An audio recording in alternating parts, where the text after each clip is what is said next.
L'irrésistible charme de la procrastination. Parce que finalement, la procrastination, un sujet que j'affectionne quand même particulièrement, c'est quelque chose, une habitude, un fonctionnement qu'on ancre en soi, mais qu'on justifie assez facilement.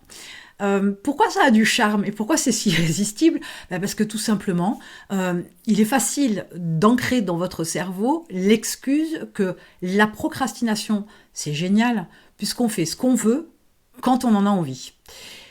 Et on s'offre, grâce à cette excuse, une espèce de liberté à procrastiner, à sans arrêt se retrouver aussi dans des situations complexes, délicates, parce qu'à force de remettre à chaque fois à plus tard, il y a un moment donné, on ne peut plus remettre et il faut faire.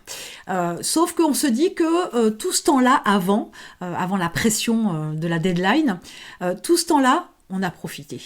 On a eu une certaine liberté. Liberté que vous vous êtes octroyée, certes, mais est-ce que vraiment le plaisir que vous avez eu à penser que vous étiez libre de faire ce que vous vouliez quand vous vouliez, est-ce que vraiment ça vaut le coup par rapport au stress et à la tension et à l'urgence que vous pourriez ressentir lorsque, à un moment donné, donc, vous êtes arrivé à la deadline. Et bien, c'est là où est le problème, c'est que quoi qu'il arrive, quand on fait le compte, le poids de ces deux émotions, d'un côté le sentiment d'être libre et de faire comme on a envie, et de l'autre le stress et la tension de faire ce qu'on doit faire en urgence, avec peut-être un effort de créativité, de réflexion, etc. Ben, en fait, non. Oui, ça a beaucoup de charme, je peux le concéder, de se dire que on fait ce qu'on veut quand on veut. Mais dans votre entreprise, malheureusement, la procrastination n'a pas sa place. Vous ne pouvez pas travailler en urgence. Alors, il y a une petite subtilité. Vous pouvez travailler comme si vous étiez dans l'urgence, façon de parler.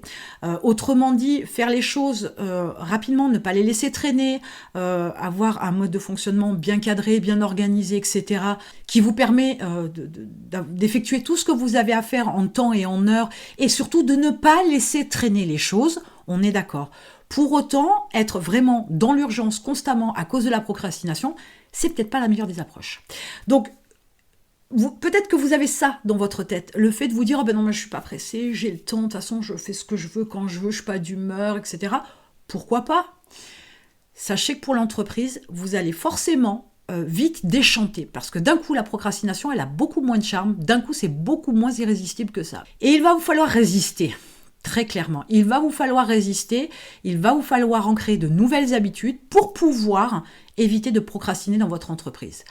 Ce sentiment de liberté à dire qu'on fait ce qu'on veut quand on en a envie, c'est une liberté que vous pouvez retrouver sans procrastiner, mais parce que vous aurez les moyens financiers de déléguer un maximum de choses. Mais quoi qu'il arrive, même en déléguant un maximum de choses, il y aura toujours des deadlines, il y aura toujours des choses à faire, il y aura toujours des choses à prévoir, il y aura toujours des actions importantes à effectuer. Et vous ne pouvez pas y échapper. Donc il faut vraiment travailler sur la procrastination. Donc si vous voulez voir d'autres vidéos sur la procrastination, il y en a sur la chaîne. Puis abonnez-vous, comme ça quand il y a une vidéo qui sort sur la procrastination, vous pourrez vous jeter dessus. C'est vraiment un des points qu'on oublie de travailler. Donc ce que j'ai fait, c'est que j'ai mis un challenge en place de 7 jours que vous trouvez dans la description, qui va vous permettre de travailler sur cette approche différente dans votre mode de fonctionnement avec votre entreprise, etc. Et vous pourrez faire un bilan. J'espère pour vous que vous découvrirez quelques pépites en vous. Vous allez conscientiser peut-être certains blocages, ce qui est une bonne chose. Vous pourrez travailler dessus et on pourra même faire un bilan en tête-à-tête. Donc cliquez dessus et on se retrouve de l'autre côté.